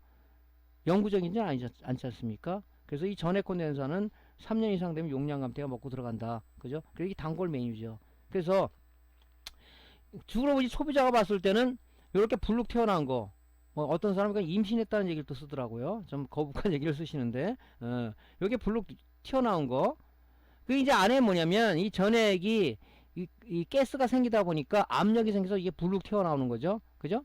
불룩 튀어나와서 여기 지금 십자로 되어 있거나 K자로 되어 있는 것들이 있는데 요걸 방폭병이라고 얘기해요. 이 안에 전해액이 들어있기 때문에 이게 막혀져 있으면 터지면서 압력이 터지면서 이 전해액이 눈에 들어갈 수가 있습니다. 이 독극물이기 때문에 눈이 실명될 가능성이 있기 때문에 안전장치로다가 이렇게 방폭변을 만드는 거죠. 그래서 이게 불룩 튀어나온 게 있고 찢어져 가지고 전액이 흘러나온 것들이 있죠. 이 전액이 흘러나온 것들은 여러분 수리하면서 여기, 그죠? TC로다 깨끗이 솔질을 해줘야 됩니다. 왜냐면 걔도 하나의 뭡니까? 불량 요인이 될 수가 있죠. 예. 그 다음에 용량 감퇴가 됐는데 아주 겉은 멀쩡해요. 사람도 이 겉은 멀쩡하면서 속으로 골병 든 사람이 있듯이 멀쩡한데 이거는 여러분이 양품이라고 판정하는 경우가 있어요. 그죠? 그럴 때는 뭐냐면 탈거해서 한번 측정해 보세요. 분명히 용량 감퇴가 돼 있을 겁니다. 전해 콘덴서는 이 탈거해서 해야지 정확하게 측정이 돼요. 그렇지 않으면 측정이 잘 안 됩니다. 그죠? 왜냐면 콘덴서가 다 연결되어 있잖아요. 이게 병렬로 연결되어 있잖아요. 그죠? 다 연결이 되어 있기 때문에 용량이 이상하게 나온단 말이죠. 그래서 탈거하는 것을 원칙으로 한다. 그래서 또 초보자들을 위한 말씀을 드리면 전해 콘덴서 표기명이 있는데 설계자의 의도를 무시하지 않는 그런 생각을 가지고 본다면 이 정전 용량이라는 게 있죠. 여기 470 마이크로가 전기를 담을 수 있는 그릇이죠. 그죠? 뭐 물로 따지면 470리터를 담을 수가 있다. 그죠? 그런 얘기예요. 내압은 뭐냐면 25V라고 되어 있죠. 이게 콘덴서에 걸어줄 수 있는 최대 전압이죠. 25V에다가 50V 걸어주면 어떻게 터져버리겠죠. 예, 그래서 요 정전 용량과 내열압은 좀 지켜줘야 된다. 25V를 쓰는데 여러분 16V를 썼다. 터져버리겠죠. 이거를 지키라고 설계자가 요걸 쓴 거죠. 근데 어떤 거는 16V 꽂았는데 잘 돌아가는데요. 그러니까 제가 얘기했죠. 설계자가 이 회로보다 좀 높게, 그죠? 높게 설정해서 한 거기 때문에 16V도 돌아가는 경우도 있어요. 그죠? 제가 얘기했잖아요. 그 사람이 항상 그 어떤 그 데드라인에다 놓고 설계를 하지 않았을 거란 말이죠. 제가 설계자 입장이 아니기 때문에 말씀드리긴 뭐하지만 그랬을 거예요. 그죠? 그렇기 때문에 공에도 돌아가는 가능성이 있다. 그죠? 그러니까 설계자인 것보다 조금 높은 걸 쓰는 것은 좋지만 낮은 건 쓰지 말라는 것을 말씀을 드리고요. 또 내열압이라는 게 있어요. 뒤에 보면 105도씨, 85도씨짜리가 있는데 또 초보 입문하시는 분은 85도씨짜리가 싸다고 쓰시는 분이 있는데 85도씨짜리 내열압 콘덴서를 쓰는 것은 비추입니다. 그죠? 105도씨짜리 쓰세요. 가격 차이 얼마 나질 않아요. 자, 근데 전해 콘덴서는 뭡니까? 칩 콘덴서나 세라믹 콘덴서나 마일러 콘덴서나 필름 콘덴서 틀리게 극성이 있죠. 극성. 플러스 마이너스 극성이 있죠. 자, 여기 지금 플러스는 플러스 방향, 마이너스는 마이너스 방향 되어 있는데 모르시는 분은 또 이거 무시하고 역사업을 해버리는 거 있어요. 플러스는 마이너스, 마이너스 플러스 했을 때 터져버리겠죠. 그래서 항상 우리가 콘덴서를 갈 때는 용량도 중요하고 이 규격도 중요하지만은 항상 정사업을 해야 된다. 정사업. 역사업을 했을 때는 뭡니까? 혈의 반대를 꽂아주기는 어떻게 됐어요? 문제가 되겠죠. 이거 비추어서 제가 하나 더 말씀드리면 제너다이어는 뭐라고 했어요? 역방향 특성을 이용하는 거다. 마이너스는 플러스 방향, 플러스는 마이너스 방향을 했을 때 역방향 전압을 가했을 때 어느 전압하에서 일정한 전압을 유지시키는 정전압 회로라고 얘기했죠. 그걸 우리가 만약에 그죠? 역방향을 정방향 했다. 그죠? 턴온 전압 0.6V잖아요. 제너다이어는 쇼트죠. 그죠? 전위 차이 0.6V는 전위차가 없다는 얘기죠. 회로가 쇼트가 돼 버리겠죠. 그래서 제너다이어드 갈 때는 항상 역방향으로 연결해 주는 것이 제너다이어드 특성이다. 이렇게 얘기를 했죠. 자, 그거를 여러분들이 이제 머릿속에 상기하면서 보시면 되겠죠. 그래서 이 PCB에서 탈거해서 측정하는 것이 정확하다는 것이죠. 여러분들 다기능 테스터 다 갖고 있죠. 다기능 테스터. 자, 470 마이크로. 이건 제가 여러분들 교육에 새 제품을 샀어요. 이거를 사가지고 측정을 해봤더니 하여튼 제가 뭐라고 말씀 안 드리겠는데 제조사가 이 두 개의 무슨 문제더라고. 제가 이쪽 경험을 해보니까 얘는 지금 뭡니까? 460이 나왔죠. 좋은 콘덴서들은 470이라면 한 480에서 90 나와요. 예? 근데 460.8 마이크로, 물론 정밀도를 감안한다면 얘는 그냥 정상이라고 보시면 그럭저럭 쓰면 됩니다. 예, 쓰면 되는데 아마 얘는 제가 봐서는 오랜 시간 좀 지나가면 터질 겁니다. 예, 그래서 요걸 잘 보셔야 돼. 그죠? 용량과 내압을 잘 보셔서 해야 되는데 요런 것은 그냥 써도 무방하다. 이렇게. 왜냐면 기기 정밀도 때문에 무방하다. 이렇게 보면 됩니다. 그리고 새 제품을 제가 산 거잖아요. 그래서 예, 써도 무방합니다. 자, 이렇게 측정하면 되고요. 자, 우리가 초보자 또 입문자를 위해서 말씀을 드리자면, 자, 여기 지금 보면 실물이야. 이거는 수리 들어온 겁니다. 여기 지금 2차단에 콘덴서 두 개가 이렇게 배가 불렀죠. 전에까지 나오진 않았어요. 여기 터졌어요. 그죠? 여기 터졌습니다. 그러면 여러분들 이 터진 것만 갈아요. 일단 여기가 터졌다는 얘기는 다른 것도 용량 감퇴가 됐을 가능성이 다분히 99.9%다. 그래서 여러분들을 요거 수리할 때는 말이죠, 제가 당부를 드리는데 여기 있는, 그죠, 요 인버터에 있는 요 콘덴서, 이거 여기 지금 VCC 콘덴서 있죠. PWM VCC 콘덴서 10에서 47 마이크로짜리 있어요. 그거 또 가능하다면 이 데콘까지 갈아주는 것이 나중에 소비자로부터 재콜이 안 들어오는 방법이다. 제가 AD 보드나 아니면 이 립스 보드나 SMPS 수리할 때는 이 용량 감퇴, 또 우리가 이제 그 모니터나 TV 대보면 네임플레이트 있죠. 거기 보면 연식 있죠. 그거 봐서 있다면 콘덴서는 가능한 다 갈아줍니다. 그죠? 그래서 콘덴서 저는 좀 가격이 있는 콘덴서를 써요. 그래서 이제 뭐 제 자랑은 아니지만 주로 이제 CCTV 업체들이 많이 오는데, 사장님이 해주는 것은 이렇게 고장이 없습니다. 당연하죠. 왜? 비싼 걸 쓰니까. 그 시장에 모든 게 비싼 게 좋잖아요. 싼 거보다. 예, 그래서 여러분이 콘덴서는 좀 싼 거 쓰지 말고 좀 비싼 거 쓰면서 아끼지 말고 갈아주는 것이 소비자한테 신뢰를 받는 길이고, 그게 마케팅 전략이다. 이렇게 말씀 좀 드리고 싶습니다. 요게 두 개 중에서 하나만 터졌다. 요거 하나만 가는 사람이 있어요. 자, 용량이 같은 것은 얘가 터졌기 때문에 이 멀쩡한 얘가 얘 역할을 대신 해줬다는 뜻으로 볼 수도 있어요. 그죠?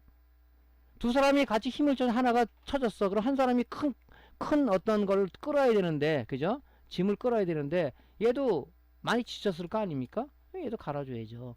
이것이 우리가 봤을 때 수리 요령이다. 근데 초보자들 지금 이제 간혹 본인들이 만지고 오시는 그런 고객들도 있어요. 그죠? 뭐 어떻게 요즘은 유튜브라든가 모든 게 발달되다 보니까 보고 오시는 분도 있어요. 그러면 이제 요 터진 자리 하나만 딱 간 게 나오죠. 그죠? 이 뒤에 보면 왜 아냐면은 수리 잘하는 사람은 이제 갈고 나서 뒤에, 그죠, 회로 부분, 그 패턴 부분에 솔더링 되어 있으면은 이게 플락스 성분이 나와가지고, 그죠? 나와가지고 지저분해요. 그거를 좀 고수들은 깨끗이 회로를 우리가 적응하기 위해서 세척을 하는데 초보자들은 거의 안 합니다. 뭐 갈았다는 게 딱 티가 나죠. 예. 그래서 그 부분을 갖고 이제 아는 거죠. 갈았다고. 갈았죠. 그러면 한번 뭐 인터넷에서 콘덴서 갈았다는 사람도 있더라고요. 참 대단한 사람들이죠, 어떻게 보면. 예. 그래서 하려고 하는 의지는 좋은데 비전문가라면 괜히 다른 문제에 제2차적인 어떤 고장을 일으킬 수 있다 하는 얘기를 좀 드립니다. 옛날에 저 그 인터넷 그 뭐 카페인데 보면요, 어느 수리했다는 거 안 가르쳐줘요. 찾아보세요 하고 참 약 올리는 그런 그 고수도 많았죠. 왜냐면 뒤에 이 부분에 솔더링 대문을 TC로 아주 이 콘덴서 색깔을 똑같은 거 씁니다. 깨끗이 닦아가지고 뭘 가는지 몰라요. 그죠? 참 그래서 뭐 왜 꼭 저렇게 할까? 거기에 반기를 좀 많이 든 사람 중에 하나인데 요즘도 그런 사람이 있나요? 모르겠습니다. 어쨌든 간에 요 갈 때는 그런 기준으로 해서 가시는 게 좋다 하는 것을 좀 말씀드릴게요. 자, 그러면 전해 콘덴서 정령용 측정하는 거 물론 알겠지만 다시 한번 동영상으로 리뷰를 한번 해보겠습니다. 자, 콘덴서, 전해 콘덴서 뭐 탈거해서 해야 될 거는 소자들은 일단은 과감하게 탈거를 하십시오. 만약에 이상 작동이 된다 그러면. 그래서 이제 우리가 측정하는 게 좋다. 특히 콘덴서 같은 경우는 탈거해서 측정을 해야 되겠죠. 예, 측정을 합니다. 자, 이게 470 마이크로짜리라고 했죠. 예, 470 마이크로. 여러분들이 요거 가지고 이제 우리가 다기능 테스터 많이 갖고 있죠. 물론 LCR 메타 갖고 있는 사람은 그걸로 해도 관계는 없어요. 근데 이제 지금 다기능 테스터 많이 갖고 있으니까 보편적으로 많이 갖고 있잖아요. 요즘 또 신모델도 나와 있더라고요. 이 다기능 테스터 사주시는 분은 알리에서 좀 신모델 좀 괜찮은 거 그걸로 구매하세요. 가격도 뭐 비슷한 것 같고 그래서 예. 요래서 했을 때 이제 요 차이를 보는 거죠. 얘하고 차이를 보는 거죠. 그러면 뭐 이 정도는 오차 감안해서 괜찮다. 근데 요거는 앞으로 용량 감퇴가 될 가능성이 빨리 감퇴될 가능성이 많다고 보셔야 되겠죠. 이런 것들은 그래서 그 부분을 여러분들이 감안하셔야 된다. 그러니까 여러분들이 이제 지금은 잘 모르지만 수리를 하다 보면 아 요거는 가는 게 좋겠다. 그 기준이 서요. 그걸 누가 가르쳐 주는 것이 아니라 여러분들이 이제 하다 보면 수리 경험에 의해서 하게끔 돼 있어요. 그게 그 뭐 이거 하는 걸 두려워하지 말고 여러분들도 꾸준히 열심히 그죠 투지 있게 하는 것이 중요하다 하는 것을 다시 한번 말씀드릴게요. 자, 그 다음에 코일 양부 팔면법인데요. 사실 이 코일 있잖아요. 이게 이 필터링 회로 쪽에 LC 필터, 이 LC 필터인데 이 C는 우리가 이제 코일 또는 인덕터라는 얘기는 안 씁니다. 그죠? 그래서 우리 테스터로 쟀을 때는 단선 여부밖에 측정이 안 돼요. 얘는 그죠? 테스터에서 삑 울린다면 뭐 다이오드 모드로 놓거나 아니면 부자 모드로 놨을 때 삑 울리면 얘 정상이네. 그럴 수도 있지만 우리 지금 보통 보면 뭐냐면요. 이 코일이 타는 경우도 있어요. 그죠? 그래서 이 코일 표면을 좀 보면 여러분들 이거 잘 보셨는지 모르겠는데 그죠? 이 페라이트에다가 이 동선을 갖다 돌돌돌 감아놨는데 이 감은 이 동선 있지 않습니까? 이 동선 자체는 그죠? 피복이 덮여지지 않았어요. 여기에다가 얇은 막이 투명한 막이 덮여져 있는데 이게 뭡니까 이게 그죠? 에나멜이라는 특수 도료가 발라져 있습니다. 여기에 그죠? 그 피복이 덮여져 있는 거예요. 이 피복이 까졌을 때는 우리가 절연 파괴가 됐다. 전문용어 레아가 났다고 얘기를 하는데 그랬을 때는 고주파음이 들리든가 LC 필터에 문제를 일으킬 수 있다. 그죠? 그래서 눈썰미가 좋은 사람들은 이거를 발견하는 사람도 있더라고요. 이게 지금 왜 나냐면은 콘덴서 갈 때 팁들 잘못해서 이 동선을 건드리는 경우가 있어요. 이게 까집니다. 이게 까져 이게 그죠? 그래서 요거 할 때는 이런 좀 주의해서 해야 돼요. 그죠? 이 동선에 에나멜이 벗겨지면은 절연 파괴가 되는 거예요. 그죠? 그래서 우리 이제 절연 파괴가 됐을 때 보면 뭐 고주파음이 뭐 틱틱틱틱 소리가 나기도 하고 뭐 휙한 소리가 나기도 하고 그래. 그게 이제 그 보통 코일에서 나는 소리들이 많거든요. 그래서 그런 이제 절연 파괴가 되지 않게끔 주의해야 되는데 이 인덕터는 우리가 테스트할 때는 단선 여부밖에 체크가 안 되지만 정확한 측정을 하기 위해서는 LCR 메타로다가 인덕턴스 값을 측정해야 됩니다. 인덕턴스 값. 그래서 저항을 우리가 옴이라는 단어를 쓰고 우리가 이제 콘덴서에서 마이크로페로, 피코페로, 나노페롯이라는 얘기를 많이 쓰는데 이 코일에는 인덕턴스라는 것은 뭐냐면 유도 능력을 얘기하는 겁니다. 유도 능력의 단위는 이 헬리라는 단어를 써요. 그죠?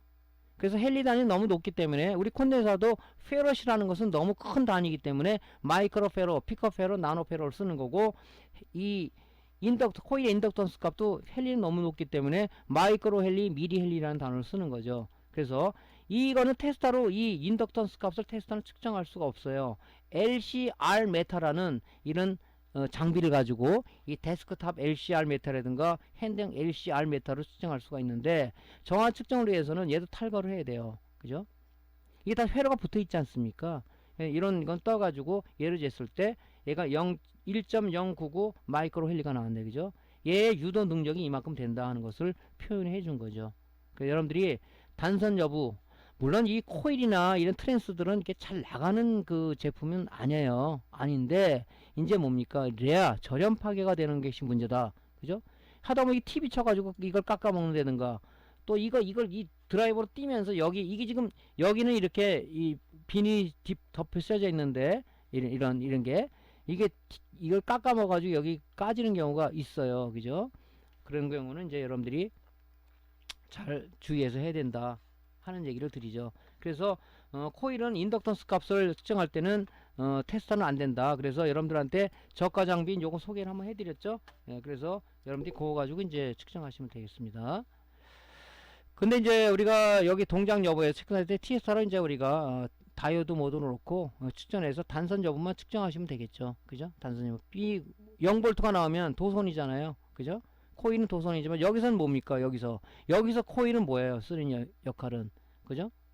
하나의 필터링 역할을 해주는 거죠. 예. 그래서 그렇게 측정하시면 될 것 같습니다. 자, 요거를 한번 측정하는 방법을 동영상으로 리뷰를 한번 해볼게요. 자, 일단 떼야 되겠죠? 예, 요게 인덕터잖아요. 뛸 때 우리가 에나멜이 벗기지 않게끔, 그죠? 에나멜 절연 파괴가 되지 않게끔 조심해서 다뤄야 된다. 그죠?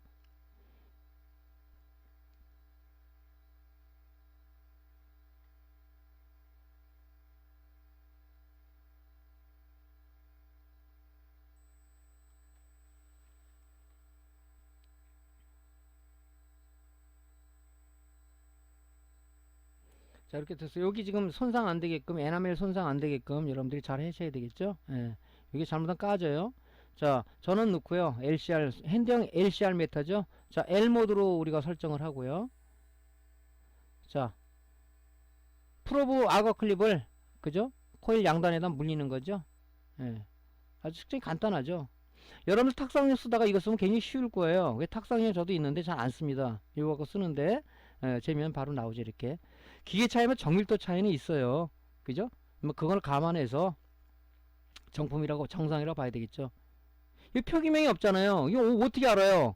그 두 개가 있잖아요. 하나가 좀 이상한 것 같다면 두 개 떼어가지고 재보면은 그죠? 같은 값이 나왔다면 그냥 양품으로 봐야 되겠죠. 우리가 칩 코일, 그죠? 칩 인덕터 같은 경우는 표시가 된 게 있어요. 뭐 104, 105 그건 되지만 이런 것들은 표기가 안 돼 있습니다. 그래서 이걸 어떻게 비교를 하냐 했을 때는 보통 똑같은 게 두 개가 밖에 있을 거 아닙니까? 두 개를 떼어가지고 두 개를 측정해 보는 거예요. 그죠? 우리 이제 나중에 인버터 할 때 인버터 고주파 트랜스 양품 어떻게 하냐? 쟀을 때 우리가 저항 차이로 비교하지 않습니까? 그거랑 마찬가지라고 보시면 됩니다. 표기가 안 되는 건 방법이 없잖아요. 그죠? 이거 제가 만든 사람이 아니다 보니까 두 개를 떼어가지고 되니까 똑같이 거의 나온다. 아, 코일은 문제가 없구만 하고 넘어가면 되겠죠. 그죠? 예. 자, 요렇게 요 장비는 한 6만원인가 7만원이면 살 것 같습니다. 근데 잘 돼 있더라고요. 써보니까 만족해요. 예, 괜찮습니다. 뭐 어떤 특정 상품을 선전하는 것은 아닙니다. 제가 뭐 거기에 아무 관계없는 사람이니까. 자, 근데 여기 지금 보시면은 예, 제품 제조자 설계자에 따라서 이렇게 비드가 또 있는 경우가 있어요. 페라이트 비드는 뭡니까? 고주파를 차단하는 거죠. 노이즈를 차단하는 역할을 해준다. 이 비드가 있는 제품이 있는데 지금 이 제품은 비드가 없어요. 그런 것도 우리가 비드가 있는 것도 비드도 우리가 문제가 될 수 있어요. 이게 단선되는 경우가 있습니다. 그죠? 그러니까 이거는 비드는 이제 우리가 그냥 실장 상태에서 되고 우리가 탈거해서 해도 관계는 없어요. 비드는 보통 이렇게 꼭 다이오드 모드 모양도 많이 쓰는데 이런 형태도 좀 쓰는 경우도 있죠. 그래서 고가 제품 같은 경우는 요 비드가 2차 측에 비드가 있는 경우도 있고 1차 단에도 비드가 있는 경우도 있어요. 설계자가 제가 SMPS 회로 설명할 때 그죠? 뭡니까 스위칭부에 드레인을 넘어오기 전에 거기 비드가 있었죠. 예. 그건 이제 설계자 의도가 그렇게 해서 더 좋겠다 한 거니까 있을 때는 이제 재면 되죠. 이건 뭐냐면 우리가 쟀을 때 저항 모드로 쟀을 때 1에서 11오hm 사이가 나면 정상이다 이렇게 보시면 되죠. 이런 것들은 그죠? 그래서 이 얘를 이제 등가회로를 좀 그려보면요. 비드는 별거 아니에요, 사실은. 그죠? 요렇게, 여기에다가, 그죠? 요렇게, 이게 회로가 이렇게 되는 거예요. 이렇게 뽑아놓은 거예요. 이렇게. 그죠? 그러니까 양단을 쟀을 때는 우리가, 그죠? 이 저항값을 쟀을 때, 이게 나오면 정상이다 봐야 되는 거고, 우리가 다이오드 모드나 부자 모드로, 요거나 부자 모드 쟀을 때는 우리가, 그죠? 다이오드 0V가 나오겠죠. 0V가. 도선이니까. 그래서 그렇게 측정하시면 될 것 같습니다. 이거는. 그래서 이제 그 비드 같은 경우는 좀 그 다른 데도 많이 써요. 저기 그 TV S&P에서 비드가 많이 들어가는 제품도 있고, 또 우리가 패널보드 쪽에 보면 비드가 칩형 비드가 들어가 있는 것도 있고 그래요. 그죠? 그래서 요거를 이제 있는 사람도 있을까봐 제가 한번 더 설명을 드렸습니다. 자, 그 다음에 이제 뭡니까? 이제 양부 측정을 했어요. 이상이 없다. 그러면 중요한 게 뭐겠어요? 에너지를 공급해서 에너지 공급한 상태에서 어떤 게 나오는가를 우리 측정해 봐야 되겠죠? 이제 220V를 립스보드에 인가한 상황에서 측정을 해 보는 겁니다. 자, 그러면 소프트키 다이오드는 우리가 양부 판별할 때 이 심벌을 에우라고 그랬죠? 자, 가운데가 캐소드, 즉 마이너스 공통입니다. 그죠? 양쪽이 뭡니까? 에노드죠, 플러스죠. 그럼 당연히 이제 우리가 이런 기준을 가지고 생각하면 뭡니까? 쇼트키 다이오드는 두 개가 있죠. AD 보드가 필요한 5V형 쇼트키 다이오드와 인버터 또는 드라이버가 필요한 12V형 쇼트키 다이오드가 있겠죠. 자, 5V 쇼트키 다이오드에 일단 양부 판별은 아까 했죠. 우리가 전원 인가하지 않은 상황에서. 자, 인가를 했어요. 그러면 출력 전압을 측정해 봐야 됩니다. 그죠? 출력 전압을. 여기서 지금 5V가 나오고 있는 건가? 요 밑에 5V 쇼트키 아니에요. 쟀을 때 0.5V 정확하게 나오네요. 이 전압이 5V 나왔다, 4V 나왔다, 3V 이 출렁거린다, 아니 미달된다. 그럴 경우는 뭡니까? 여러분들이 이 관련된 회로 앞단 회를 뒤져봐야 되겠죠. 이 널뛰는 경우가 있죠. 출렁거린다는 얘기도 쓰고 그러는데 이 전압이 또 미달되는 경우가 있고, 그죠? 이럴 때는 여러분들이 이제 회로 점검을 해봐야 된다. 그래서 이 5V가 제대로 출력되고 있는지, 물론 여러분들한테 말씀드렸을 때는 항상 우리가 이 전원을 인가하고, 그죠? 출력부터 재라. 그래서 5V, 12V 나온다. 그죠? 고정적으로. 출렁거리지도 않고, 미달되지도 않고, 정상 나온다. 그러면 그건 끝났다 했죠. 근데 지금 무슨 단계예요? 하나하나 점검하는 단계이기 때문에 여러분들한테 이런 얘기를 해드리는 거죠. 이런 얘기를. 자, 요렇게 측정하시면 돼요. 이거 머릿속에 여러분들이 애우고 있는 게죠. 물론 여기 표시가 돼 있으니까 요거 보고 해야 되지만, 쇼트키 다이오드는 가운데가 마이너스 공통, 그죠? 양쪽에 에노드, 그죠? 가운데 캐소드, 양쪽에 에노드다. 그럼 가운데 당연히 우리가 뭐, 그죠? 이쪽으로, 그러니까 1번, 3번으로다가 교류 형태, AC 형태의 신호가 들어가서 2번으로다가 충출력이 된다. 그 2번이 DC다. 여러분 이렇게 머릿속에 애우고 있는 게 좋을 것 같겠죠? 예. 그래서 5V 쇼트키 이렇게 체크하시면 되고요. 자, 12V 단은 어떻게 됩니까? 12V 단은 위쪽에 있죠, 다이오드가. 여기 위에. 거기 재보면은 이 가운데가 우리가 DC 출력이잖아요. 1번, 3번으로 교류 형태 신호가 들어가서 2번으로 나오는 거니까 2번 딱 재니까 11.76이 나왔어요. 그죠? 기계 정밀도를 감안한다면 얘는 굉장히 극히 정상이다. 그죠? 예. 이것이 출렁거린다, 미달됐다 그러면 연관된 회로, 그죠? 연관된 회로는 뭐가 연결되어 있으면 콘덴사도 좀 봐야 될 것 같고, 이쪽에 트랜스를 넘어오는 그쪽 앞뒤 스위칭 회로 봐야 될 것 같고, 여러 가지가 있겠죠. 그죠? 스위칭 회로에서 우리가, 그죠? 스위칭을 해서 정상적인 어떤 왜곡된 신호를 준다 그러면 여기도 당연히 출력이 떨어지겠죠. 이쪽도. 그죠? 그러니까 그런 단계를 체크를 해야 된다. 전압 체크는 이렇게 하는 겁니다. 자, 우리가 2차단. 이게 이제 고장 수리가 들어왔을 때 일단은 빵방지 연결해가지고 쇼트가 없다면 뭐 인가해가지고 출력 전압부터 재라고 그랬죠. 출력 전압부터 했을 때 5V, 10V가 나온다면 그건 끝난 거다 이렇게 본다고 그랬죠. 지금 우리가 하나하나 회로를 단계별로 점검 단계니까 이제 말씀드린 거죠. 자, 2차단 전압은 어떻게 되냐? 우리가 이제 여기 보시면요. 립스보드에 보면 이 커넥터가 있죠. 여기가 친절하게 인쇄가 되어 있는 게 있고 없는 게 있어요. 이건 인쇄가 안 되어 있는 겁니다. 여러분 찾는 방법 알려드렸죠? 자, 그죠? 그라운드는 어떻게 체크해요? 그죠? 콘덴서 마이너스에 재고, 그죠? 뭐 부자 모드로 재든가, 뭐 여러분들 뭐 다이오 모드로 재든가 하면 되겠죠? 해서 그라운드에다가 대고 이 커넥터 쪽에 적색 폴업을 했을 때 0V가 나오거나 부자 모드 밀린다면 걔가 그라운드 단자예요. 여기 그라운드 단자 여기 그라운드예요. 그라운드. 여기 그라운드입니다.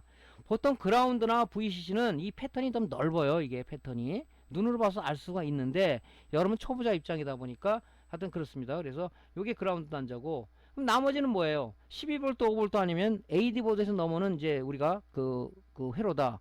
그래서 AD 보드에서 넘어오는 온오프 시그널과 디밍, 브라이트니스 신호는 이 가느다란 선 두 개가 있습니다. 이 두 개. 요 두 개가 온오프하고 브라이트니스 쪽에 오는 신호예요. 그죠?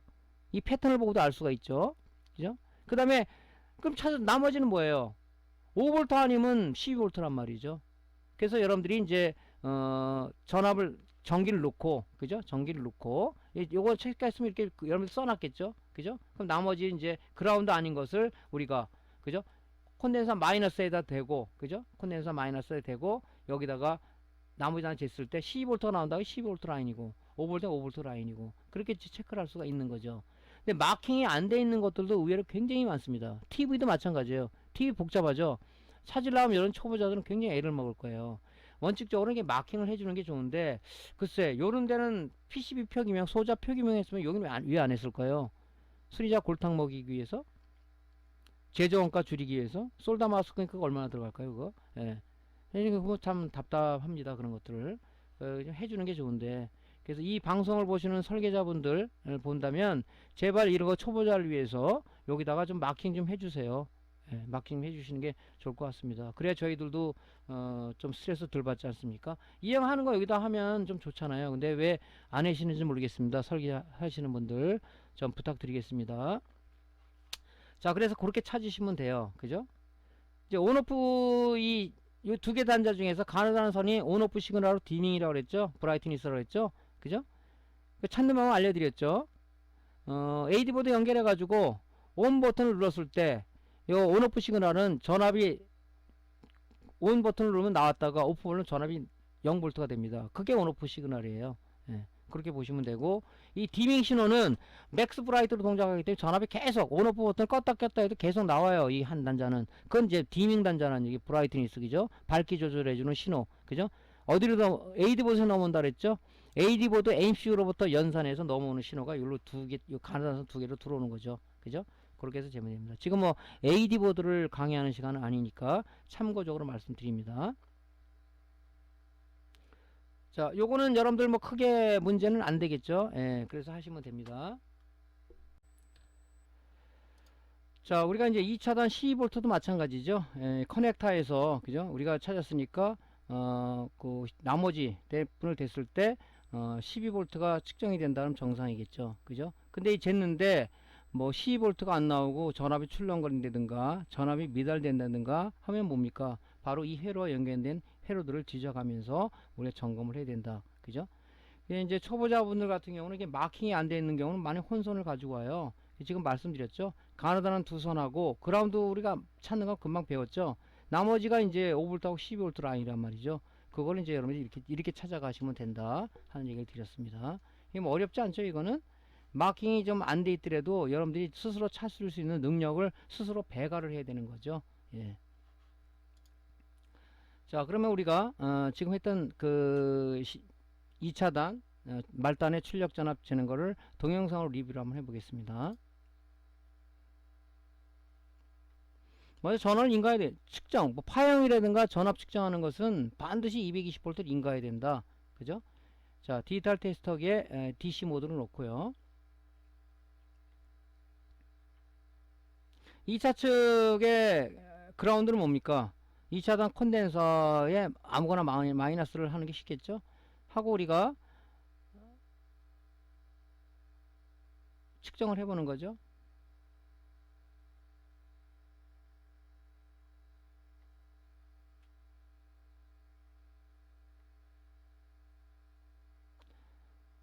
전압도 한번 측정해 보고요.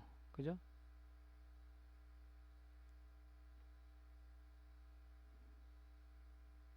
여기서 이렇게 측정했을 때 이 테스터기가 왔다 갔다 하는 경우도 있어요. 아예 전압이 미달돼서 안 나오는 경우도 있고, 그 또 하나 추가적으로 말씀드리면 5V가 8V 나오는 경우도 있습니다.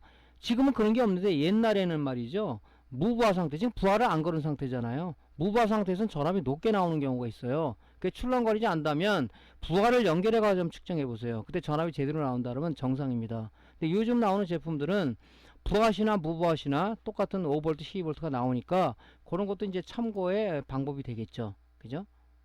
이 전압 측정하는 게 어렵지 않죠. 쇼트키 다이오드는 1번, 3번으로 교류 형태 신호가 들어가서 2번으로 DC가 출력된다. 그죠? 그걸 머리에 염두에 두면 되고, 그 다음에 여기 있는 이 지금 그 립스워드의 커넥터에서 그라운드 찾는 방법 말씀드렸고, 가능한 두 개는 제껴놔라. 온오프하고 브라이트니스다. 나머지가 이제 5V, 12V 라인인데, 그때 이제 우리가 디지털 테스터기에 DC 모드로 놓고 흑색 프로브를 2차 딱 그라운드 콘덴서 마이너스 해야 되고, 나머지 단자에 됐을 때 5V, 12V가 측정되면 그게 이제 우리가 VCC 라인이다. 이렇게 보시면 된다고 그랬습니다.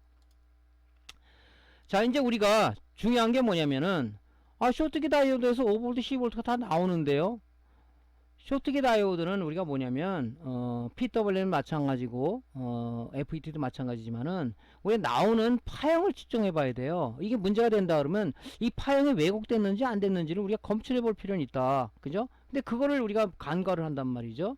마찬가지로 5V용 쇼트키 다이오드하고 그죠? 10V 쇼트키 다이오드의 파형을 측정해서 이 파형이 왜곡되지 않은 안정된 파형이다. 그러면 넘어가도 되겠지만 그게 아니라 파형이 이런 파형이 나와야 되는데 나왔다가 줄었다가 나왔다가 줄었다 이런 파형이 왜곡된 파형이 출력된다면 걔는 지금 뭔가 그죠? 1차 측으로부터 받은 신호가 2차 측에서 문제된 신호를 받든가 아니면 변하는 전류를 자꾸 받든가 그치? 그래서 트랜스 2차 측으로 유도가 잘못되어 있다. 그런 게 하나가 있을 거고 이 쇼트키 다이도 불량일 수도 있단 말이죠. 그죠? 그럴 때는 뭡니까? 양부 판별을 먼저 해보고 그죠? 그 다음에 이제 파형을 다시 한번 재보고 주변회로 점검하고 이런 것들이 일련의 이제 프로세스가 이루어져야 된다 하는 얘기죠. 자, 그러면 우리가 이제 탁상용 오실로스코프를 안 가지고 계신 분이 있어서 지금 제가 이거 핸드용 오실로스코프를 써보니까요. 상당히 좋더라고요. 편하고. 그래서 100메가까지 지원되니까 이게 지금 8만원, 9만원인가요? 모르겠네요, 지금. 요걸 하나 여러분들이 장만하십시오. 어차피 수리하는 사람은 이 발진 소자들은 파형 측정하는 게 굉장히 중요한 거예요. 그래서 5V니까 보통 여러분들이 이제 입맛에 맞게끔 잘 해보면 되겠죠. 전압 레벨을 갖다가 그죠? 우리가 5V로 놓고 그죠? 배율을 갖다가 1X 그죠? 1배율로 놓고 측정하면 되겠죠. 여기는 전압이 높게 나오는 게 아니기 때문에 뭐 타임 베이스는 여러분들이 10 마이크로 하든가 20 마이크로 하든가 알아서 하시고 파형 보기가 이 간격을 넓히는 거 아니에요. 파형을 좁게 하거나 넓게 하는 것은 이 타임 베이스 버튼을 눌러서 조정하시면 될 것 같고요. 자, 우리가 지금 쟤는 2차 정유회는 2차 단이죠. 2차 단의 그라운드는 어디라고 그랬죠? 콘덴서 마이너스 이라고 그랬죠. 할 때 아예 리드선을 뽑아놓으라고 그랬죠. 1차 탑 그라운드는 대전압 콘덴서 마이너스에다 리드를 하나 납땜을 하고요. 2차 단은 콘덴서 아무튼 쪽이나 이 그라운드 리드선 하나 뽑아가지고 여기다가 프로브에 접지 클립을 물리라는 얘기죠. 그럼 한 손 갖고 측정이 편하잖아요. 프로브를 어디다 뭐 물리게 할 때 뭐 쇼트가 날 수도 있고 그죠? 밀릴 수도 있고 그러잖아요. 이렇게 하는 것도 하나의 우리 수리의 측정 방법입니다. 그죠? 자, 그래서 일단은 우리가 쇼트키 다이오드는 1번, 3번으로 교류 신호가 들어간다 그랬죠? 이게 어디서 넘어오는 신호죠? 얘는 바로 트랜스 그 2차 쪽하고 연결되어 있는 거죠? 여기 재기 싫으면은 트랜스 이쪽을 재세요. 여기다가. 관계없습니다. 근데 이제 보통 우리가 지금은 정석으로 배우는 시간이니까 거기다 한번 대보세요. 했을 때 요런 파형이 나와야 돼요. 자, 5V 파형이죠? 좀 파형이 작죠? 왜? 코일 감은 권선수가 작기 때문에 파형도 조금 나올 거란 말이죠. 조금 나오면 파형이 상당히 안정적입니다. 그죠? 예.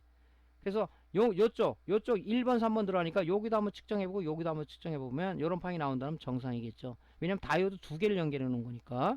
자, 요렇게 측정하고요.